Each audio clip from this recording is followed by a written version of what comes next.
9:38.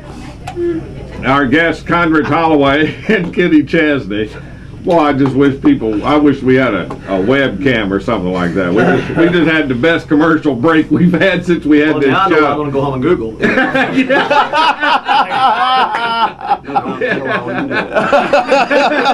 right. Famous words of Bill Battle. When this now live... we know that Heather's not going to ask us any hardball questions, not on orange carpet. No.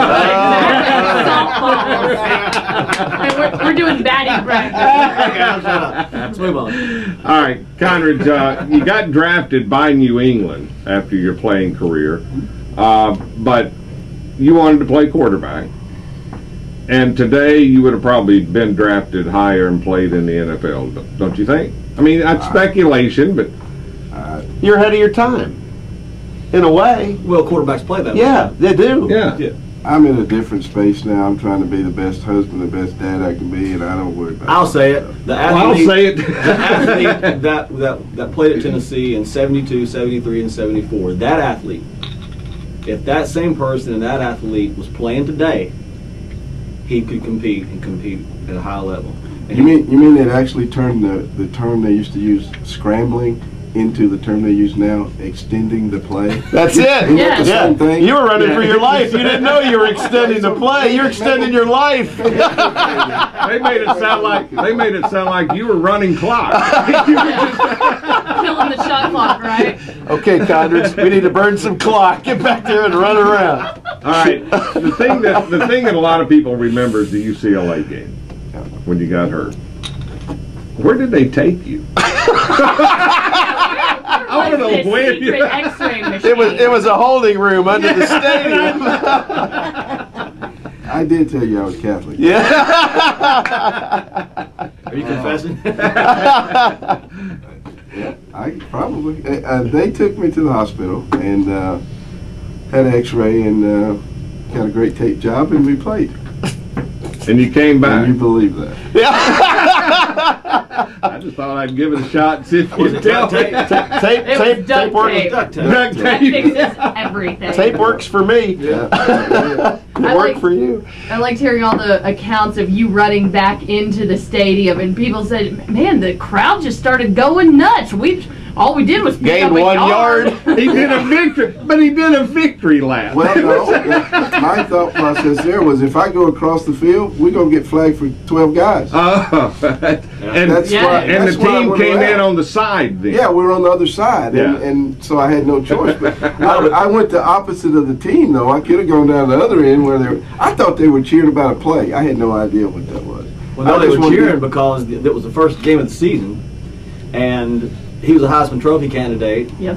And Condredge Holloway playing UCLA, and they thought he was gone for the year. In the footage we have in the film, Jim Lampley and Keith Jackson are talking about, well, he's gone. They've lost Condredge Holloway for the year. So when he came back out and ran around the field, it was as if they got their life back. Jim didn't know about our tape job. He what? Jim didn't know about. No, he didn't know about it. We take things up. Great trainers back then. Is that Mickey back then that taped you up? Just a contusion. Yeah. You know, answer me this. That last year, you fought a lot of injury. It started there in the first game. You had an interesting discussion with Coach Battle, didn't you, about mid-season? Yeah, I did. In fact, I hurt my shoulder, and then on the touchdown, I hurt my knee. So we went for one instead of two.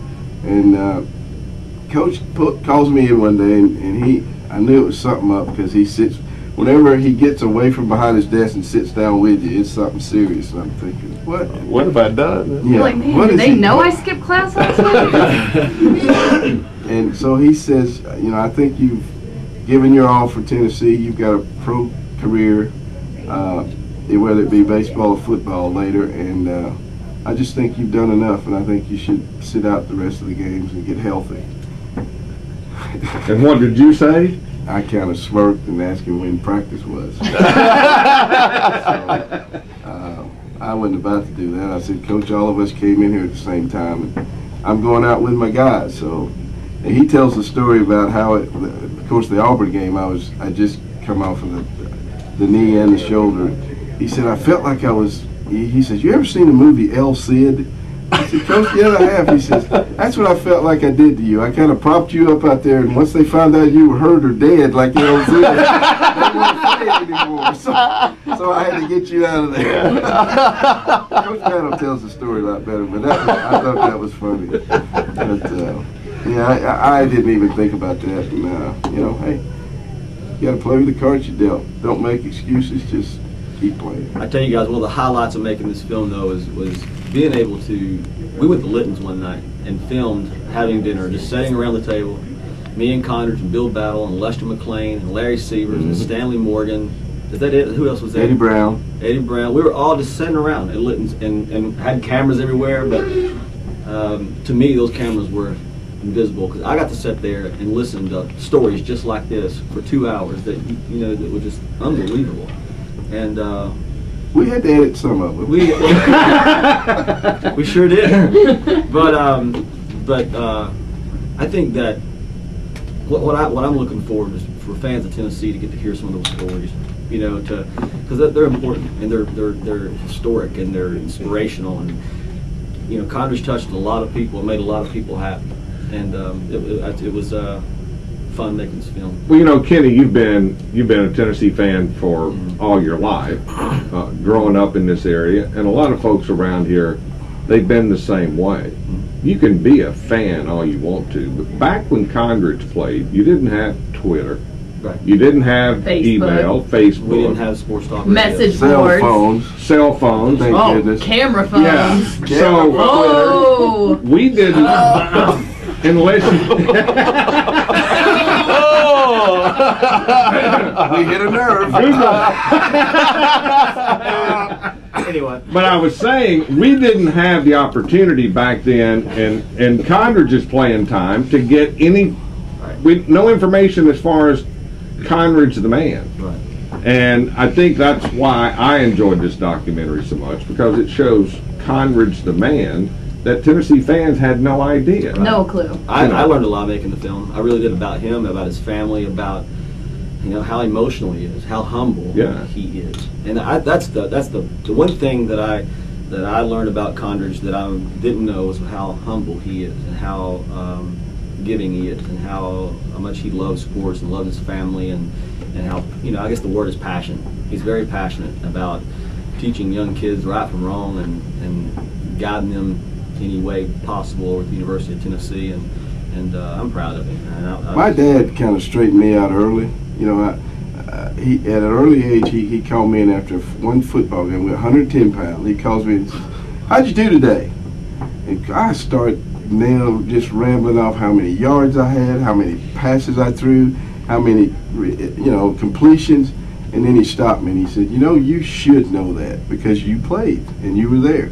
He said, "But when you're really good, it's when somebody that's watching the game can tell me exactly what you did. Then you're good. Really? Other than that, Wow. don't toot your Doesn't own matter horn. what you say. Don't toot your own Is that horn. why you're? I mean, it's hard to get information out of him. Oh. I mean, it really is, because he has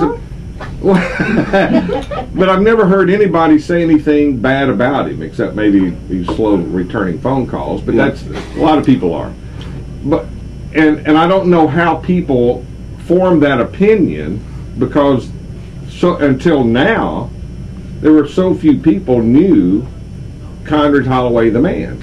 And I think a lot of that is because you wore the orange and white. You were number 7 and played football, and automatically people said, he's a good guy. He was a great volunteer, and they just assume you're that way, which you are. But you said it before. You're a private person. A buddy of mine told me something once, and it's so true.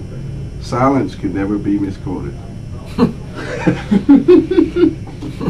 With that piece of wisdom, we'll take a quick break. break. We